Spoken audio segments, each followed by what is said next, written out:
There was something cold about the way his shoes clicked across the polished tile like a metronome. Steady, purposeful, slightly too loud. He didn't speak to the receptionist.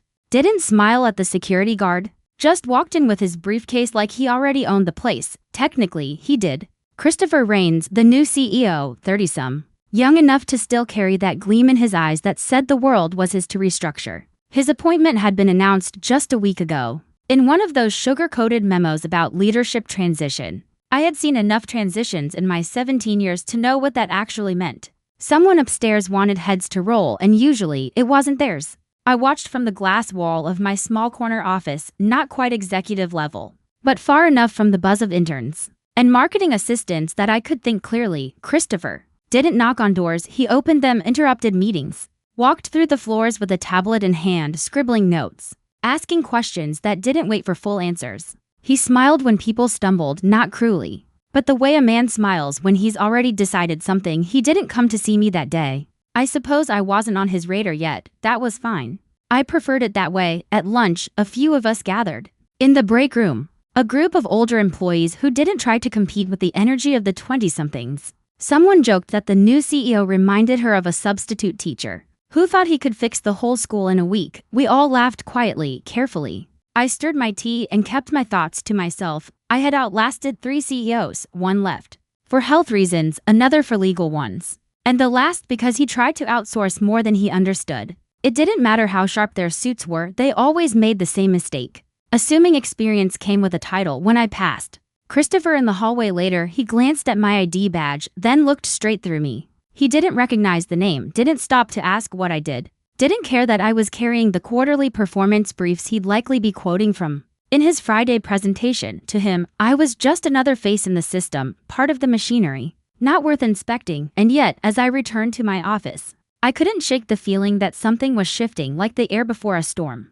Nothing had happened yet, not really, but you could feel it coming. The way people stopped chatting at their desks, the way certain managers avoided eye contact, the way the HR director looked unusually pale this week. I closed the door behind me and sat down at my desk. There's a unique kind of stillness that fills a place when it's on the verge of upheaval, and I knew it well. The next week passed like water seeping under a closed door, slowly, steadily, inevitably. Nothing catastrophic happened at first. No official memos, no layoffs. Just a series of restructuring meetings held behind closed doors and whispered conversations in hallways that stopped the moment anyone in a suit walked by. I kept my head down, as I always had, completed reports, coordinated the next video call with Gold Peak Tech in Shenzhen, wrote polite emails in Mandarin to smooth over some minor accounting delays. I didn't see Christopher much, but I heard about him everywhere. He moved through departments like a cold front, bringing nervous laughter and thinly veiled resentment. It wasn't long before the first changes started. He began firing mid-level managers, people who had been with the company for over a decade, sometimes 2. They were called into short meetings and didn't return. No goodbye emails, no handshakes. Just empty desks and hastily collected boxes. Their replacements arrived just as quickly, friends of Christopher. Mostly people with shiny resumes, glossy LinkedIn profiles, and little understanding of how our actual business operated. They asked basic questions in meetings they needed things explained twice. They made jokes about how old school some of our processes were. They called it modernization. I called it a disaster in slow motion. I sat quietly through these transitions, watching, listening. I knew better than to speak up. I knew how fragile stability could be under men like Christopher. How they mistook the silence of seasoned employees for agreement rather than survival instinct. It was during a team meeting on Thursday morning that I first felt the real danger. Christopher was there, of course, standing at the front of the conference room like a general reviewing troops. He neither trusted nor valued. He clicked through slides faster than anyone could read them, throwing out words like efficiency, cost centers, and agility. We need to be leaner, he said, flashing that practiced grin. We need to focus on strategic partnerships and eliminate waste. Every department will be evaluated. He didn't look at me when he said it, but he didn't need to. I glanced around the table. Some colleagues shifted uncomfortably, others stared straight ahead, faces blank. When the meeting ended, people filed out quietly. I gathered my papers slowly, careful not to be the first or last to leave. As I rose from my seat, I felt a presence beside me. Christopher, Margaret, right? He said, like he was trying to place a vague memory. Yes, I said. He smiled. That same shallow smile he gave to everyone. What exactly do you handle again? I paused. I could have listed my job title. I could have rattled off my official responsibilities.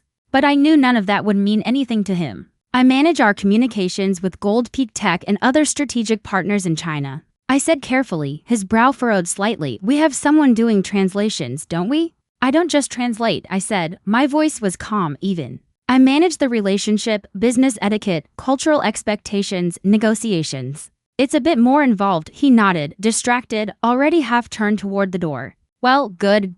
We'll be streamlining a lot of processes soon. Appreciate the work you're doing. And with that, he was gone. I stood there for a moment, the fluorescent lights buzzing overhead, feeling a deep, cold certainty settle into my bones. He didn't understand. Worse, he didn't want to understand. Outside the conference room, the office buzzed with a forced energy, people typing too loudly, phones ringing. Meetings called on short notice. The HR director, a woman named Linda, who had been with the company almost as long as I had, looked at me as I passed her desk. She gave me a small, sad smile, one that said, "Be careful." Back at my desk, I opened my laptop and started composing an email to Mr. Liang at Gold Peak. A routine update, a normal communication, but as I typed, I wondered how much longer I would be allowed to do. Even that. Friday arrived heavy with the scent of rain and something else, dread. The office was quieter than usual. People spoke in hushed tones, eyes flickered toward closed doors. The rumor was that another round of realignments was happening before the weekend. At 10:15 a.m., my email pinged. Meeting request, Christopher Rains, 10:30 a.m., conference room B. No agenda, no explanation. Just like all the others who had disappeared this month, I sat very still for a moment, hands folded neatly in my lap. Then I rose, adjusted my jacket, and made my way to the conference room. I moved carefully, deliberately, as if I could somehow control the outcome with the steadiness of my steps. When I entered, Christopher was already seated at the head of the table, a folder in front of him. Linda from HR sat 2 chairs down, her face carefully neutral. She avoided meeting my eyes. Christopher gestured to the chair across from him. "Margaret, good to see you," he said with the briskness of someone getting through a checklist. "Please have a seat." I sat, my hands folded calmly on the table. He opened the folder, glanced at something, and began. "We've been reviewing our internal structure over the past few weeks, and after careful consideration, we've decided to consolidate certain functions." His voice was smooth, rehearsed. "Your role, while valuable in the past, is no longer aligned with the direction we're moving in. We believe that the external firm we've partnered with for language services can cover the needs we have moving forward. There's simply no longer a requirement for a dedicated liaison." I listened without interruption. No flicker of emotion crossed my face. I was well past shock, well past bargaining. This was the inevitable outcome of willful ignorance. Christopher smiled a little, as if trying to soften the blow. "Of course. We appreciate your years of service. HR has prepared a severance package for you, 2 months' pay plus any accrued vacation. It's very fair." Linda slid a beige envelope across the table toward me. Still, I said nothing. Christopher leaned back, mistaking my silence for hesitance. "I know this may be difficult, but change is necessary for growth." I smiled just slightly. Not bitter, not angry, just sad for him. "Really, you're certain you can manage without me?" I asked quietly. He gave a small laugh, almost condescending. "We'll be just fine. We need to be more dynamic, more streamlined. It's nothing personal." I stood up, leaving the envelope untouched on the table. I looked at him, really looked, and saw not a leader, but a boy playing dress-up with grown-up toys he didn't understand. "I wish you good luck on Monday," I said simply. Christopher blinked, puzzled for a second by the strange specificity of my words, but then he smiled again, shallow and confident.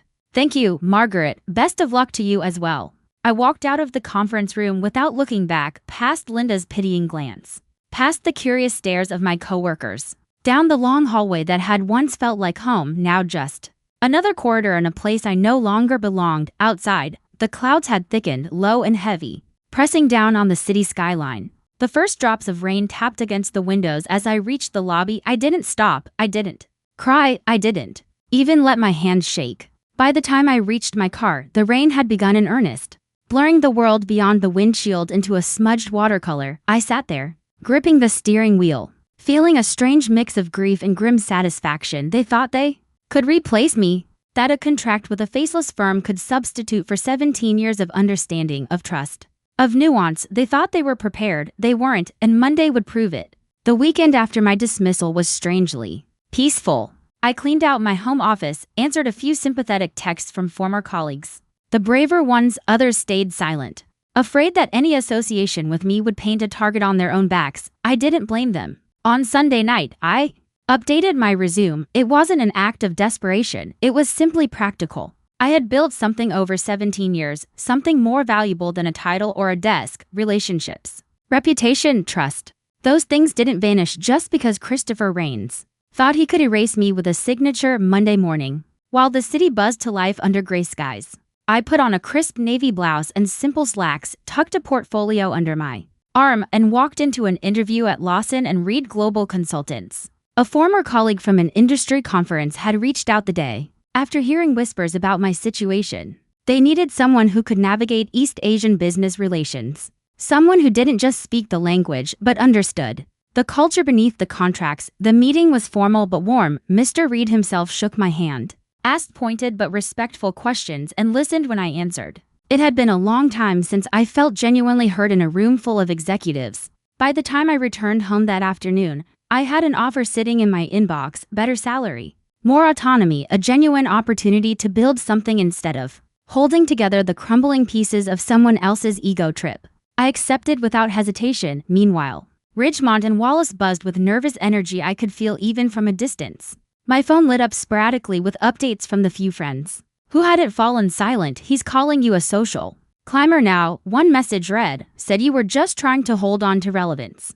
That the company's better off without old gatekeepers." Another message: "They replaced you with an agency from Singapore. No dedicated liaison anymore. Just rotating account managers. He says it's more efficient." I stared at the text without emotion. I knew Christopher's type. When men like him failed, they never blamed themselves, they blamed the people they'd pushed out. Rewrote the narrative to fit their pride. "Social climber," I murmured aloud, almost amused. If only he knew. If only he understood that I'd never wanted titles or credit, just competence. Just respect for the work that built the foundation he was now casually tearing apart. But Christopher didn't understand the language of patience or loyalty or consequence. Not yet. Monday evening, as the city lights flickered against the wet streets, I poured myself a cup of tea and opened my laptop.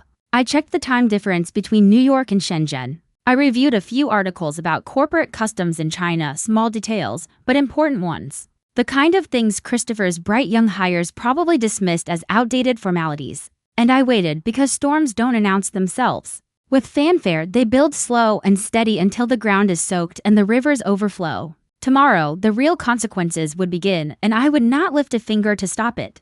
Monday morning began with the usual corporate theater: coffee cups, stiff suits, the buzz of artificial enthusiasm. Inside Ridgemont and Wallace, a small group of executives gathered around the 15th floor conference room, waiting for what they believed would be a routine meeting. Gold Peak Tech's delegation from Shenzhen was due to arrive in just under an hour. The deal on the table was massive, a 3-year partnership renewal worth millions. It was one of Ridgemont's cornerstone agreements, a contract that stabilized not just their quarterly targets, but their very reputation in international markets. Christopher Rains sat at the head of the gleaming conference table, tapping his pen against his leather notebook, throwing occasional glances at the clock. To his left sat Martin and Carla, two of his hand-picked hires, bright, ambitious, utterly inexperienced in international diplomacy. Across the city, I sat in the spacious, sunlit office of my new company, quietly sipping coffee as I opened my laptop.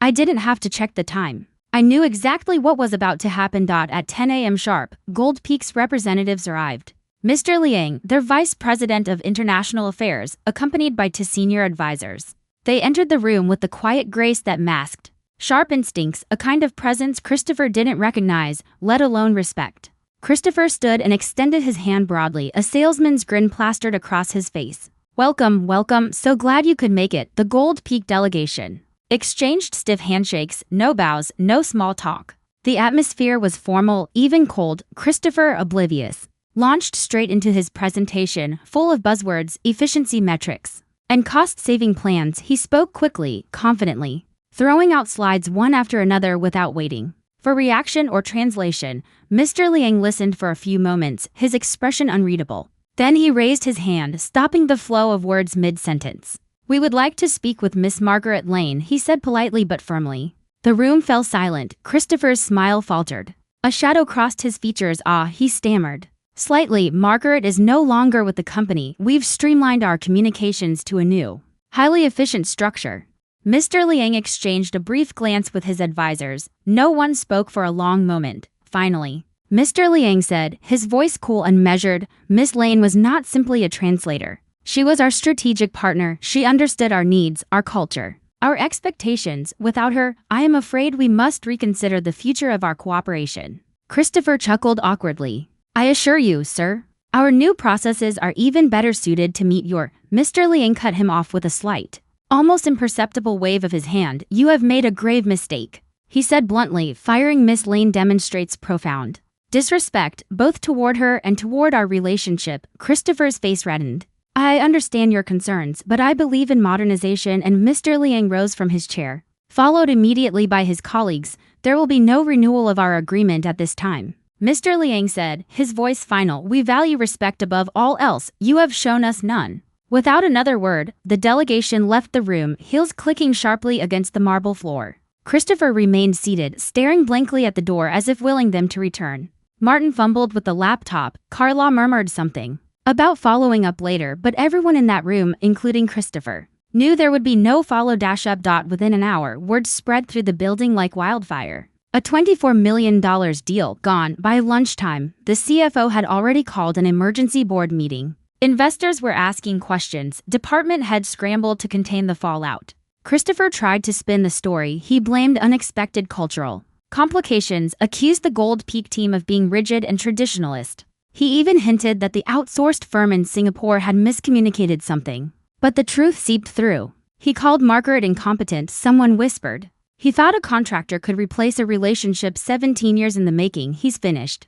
Meanwhile, across the city, I finished a client call, logged my notes, and stretched my arms above my head with a quiet smile. I hadn't lifted a finger. They had done it all themselves. And the storm had only just begun. The next few days at Ridgemont and Wallace were a slow-motion collapse. The cancelled Gold Peak contract set off a chain reaction. One by one, other international partners started expressing concerns about their agreements. Meetings were postponed, negotiations stalled, a few smaller contracts were quietly terminated. Christopher's authority, once so smug and absolute, began to erode. His shiny new hires floundered, unable to manage the delicate network of relationships Margaret had spent nearly 2 decades building. Inside the company, morale plummeted. Departments that had once prided themselves on stability now operated in fear and confusion. Rumors swirled about upcoming budget cuts. Middle management whispered about board meetings being called behind closed doors. It was almost too easy to watch. On Thursday morning, just 4 days after the disastrous meeting with Gold Peak, my phone rang. Unknown number. I let it go to voicemail. 30 minutes later, another call. This time from an old office extension I recognized. Curious, I finally picked up. "Margaret." "Christopher here," came the voice, artificially bright. "Hope you're well." I leaned back in my chair, smiling slightly. "I'm very well, thank you." "I was hoping we could talk," he continued, rushing through the awkwardness. "You know, clear the air, maybe discuss some opportunities to collaborate again." "Collaborate?" I repeated dryly. Yes, obviously there were misunderstandings. Transitional hiccups. I think we could find a way to reintegrate your expertise. Maybe on a consulting basis. No formal title necessary, just assisting where needed. In other words, he wanted the benefit of my work without restoring my dignity. He didn't want to admit he had made a mistake. He wanted a patch for the hole he had torn, nothing more. I let the silence stretch until it was uncomfortable. "Of course, I'd compensate your time," he added hurriedly, mistaking my quiet for hesitation. I considered my answer carefully. I could have said no outright. I could have hung up, left him to drown in his own arrogance, but something inside me stirred. Not bitterness, not rage, something colder, sharper, an opportunity. "Let's meet," I said finally. "Tomorrow, 9 a.m., my office." Christopher sounded almost relieved. "Great, fantastic. See you then." I ended the call without another word. That evening, as the city darkened into a blur of lights and soft rain, I sat at my kitchen table and thought carefully about my next move. Christopher wanted help without humility. He wanted salvation without confession, and he would regret asking. The next morning, I prepared carefully. Simple navy dress, minimal jewelry, no visible emotion. Christopher arrived 10 minutes late, just long enough to appear busy. Still pretending he held all the cards, he wore the same expensive watch. But the confidence behind his smile was cracked and brittle. "Now, Margaret," he said, striding into the glass-walled conference room. "Good to see you again."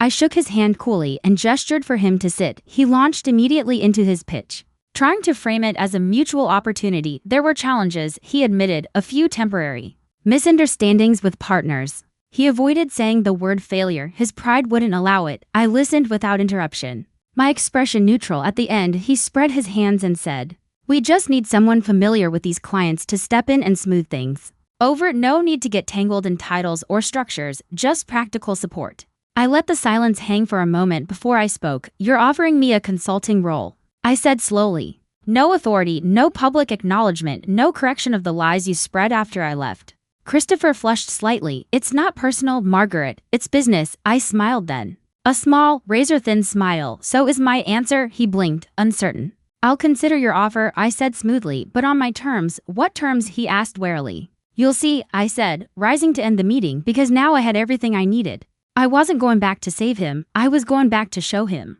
and everyone watching just how much damage a woman they underestimated could do, and this time, they would know exactly whose hand held the blade. The first rule of revenge, if done properly, is patience, not rage, not noise, patience. I spent the weekend after the meeting planning carefully. I wasn't going to storm into Ridgemont and Wallace demanding retribution. That would have made me small, reactive, exactly what Christopher already thought I was. No. My method would be slower, sharper, surgical. On Monday, under the terms of a short-term consultancy contract Christopher hurriedly signed without reading properly, I re-entered the building. No public announcement, no title, just a quiet agreement and access to certain internal systems. He thought he was using me, he thought wrong. The office atmosphere had changed since I last walked its hallways. Gone was the casual friendliness, the easy rhythm of people who trusted the ground under their feet. Now, there was only brittle silence broken by hurried conversations and fake laughter. Christopher greeted me in the main lobby with the forced cheer of a man trying to pretend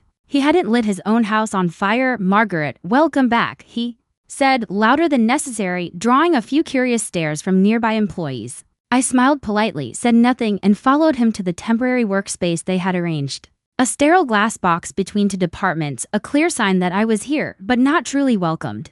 Perfect. By noon, I had access to the client database. By mid-afternoon, I had quietly contacted Mr. Liang, not through corporate emails. I wasn't foolish. I called him directly on a private number he had once given me years ago, back when mutual trust had been something sacred between business partners. He answered after the second ring. "Miss Lane," he said warmly, though there was a note of weary curiosity in his voice. "To what do I owe this honor?" I spoke in Mandarin, slow and respectful as was proper for the relationship we had built.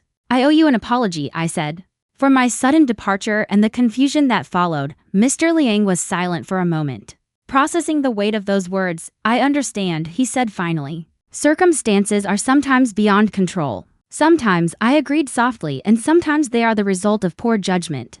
A long pause. "Then are you contacting me on behalf of Ridgemont and Wallace?" "No," I said carefully. "I'm contacting you personally because I believe you deserve to know the truth." I explained, without embellishment or emotion, how I had been forced out, how my warnings had been ignored, how the new leadership viewed our partnership not as a relationship, but as a cost center to be trimmed. Mr. Liang listened without interruption. When I finished, he asked simply, "Where are you now?" "Lawson and Reed Global Consultants." I answered, "We specialize in international partnerships," respectfully, transparently. There was another long pause, then a low chuckle. "Not cruel, but knowing." "I see," he said. "Perhaps it is time we consider new partners." "I leave that decision to your wisdom," I said respectfully. "But I would be honored to work with you again." We ended the call with formal goodbyes, every word carefully measured, and just like that, the first stone had been removed from under Christopher's crumbling foundation. By the end of the week, I arranged a formal introduction between Mr. Liang and the executive team at Lawson and Reed. No fanfare, no announcements. Just a quiet meeting in a quiet room. Christopher, meanwhile, continued to stumble through damage control at Ridgemont and Wallace, unaware that the future he was fighting to salvage was slipping inch by inch into my hands. I wasn't acting out of hatred. I wasn't even acting out of anger anymore. This was justice delivered quietly, precisely, and soon it would be complete. It didn't happen all at once. Companies rarely collapse in explosions. They rot from the inside, slowly at first. Then all at once, the week after Gold Peak Tech severed ties with Ridgemont and Wallace, the dominoes began to fall. Small accounts closed quietly. Vendors demanded shorter payment terms. A major European client, hearing rumors of instability, froze all pending contracts. Inside Ridgemont's offices, the atmosphere was no longer tense. It was panicked. Employees walked faster, spoke less. Managers who had once bragged about streamlining processes now held emergency meetings. Behind closed doors, layoffs began again, this time without the polite fiction of restructuring. Severance packages shrank, resignation letters grew, and still, Christopher clung stubbornly to the idea that he could fix it. He called frantic meetings. He gave long, rambling speeches about innovation and resilience. He blamed the market, the economy, even cultural differences, never himself. Meanwhile, I worked methodically. I reached out to other former partners, not directly, of course, through whispers, suggestions, casual conversations. I simply made it known that at Lawson & Reed, we understood the value of respect, of continuity, of true partnership. They didn't need much convincing. By the second Friday, another two major accounts had slipped quietly out of Ridgemont's portfolio. Christopher's assistants began sending panicked messages, asking me for advice on how to rebuild confidence. The irony would have been amusing if it weren't so pathetic. Late that afternoon, I received an official email from the CFO's office. Ridgemont was initiating a temporary suspension of all new business initiatives. Translation: they were hemorrhaging cash. I closed my laptop, took a deep breath, and decided it was time to end this properly. On Monday morning, I asked Christopher for a meeting. He agreed immediately, desperate for anything that looked like a solution. We met in the same sterile conference room where he had first offered me my consultant role. He looked worse now, the expensive watch still on his wrist, but his face drawn, eyes ringed with exhaustion. "Margaret," he said, forcing a grin, "I'm glad you wanted to meet. We really need your insight now more than ever. Maybe we can turn this corner together." I cut him off with a raised hand. "I'm not here to advise you," I said calmly. He blinked, confused. "I'm here to tell you that this is the end." A flicker of something anger, fear crossed his face. He opened his mouth, but I didn't give him a chance. "You fired me without understanding what I did. You replaced me with a contractor you didn't vet. You called me a social climber. You told everyone you didn't need me." I leaned forward slightly, voice still low and controlled. "You were wrong." He shifted uncomfortably in his chair. "Look, Margaret, I'm the reason Gold Peak Tech pulled out," I said flatly. "I'm the reason Lawson & Reed is signing the clients you're losing." His mouth dropped open slightly, the color draining from his face. "You did this," he breathed. "I didn't sabotage anything," I said coolly. "I simply reminded our former partners what respect looks like. They made their own decisions." He sat there, stunned, trying to piece together the ruin around him. I gathered my folder, stood up. "I came back not to save you," I said, my voice like ice. "I came back to make sure you saw who dismantled your little empire." He rose shakily to his feet, hands trembling slightly. "You'll regret this," he said, voice weak. I smiled, a real smile this time, one touched with genuine satisfaction. "No," I said, "you will." Without another word, I walked out. I didn't look back, not at the office, not at Christopher, not at the broken shell of a company collapsing behind me. Some endings don't need grand finals. Sometimes, it's enough to know you walked away while the fire you never started burned everything they thought they owned to ash.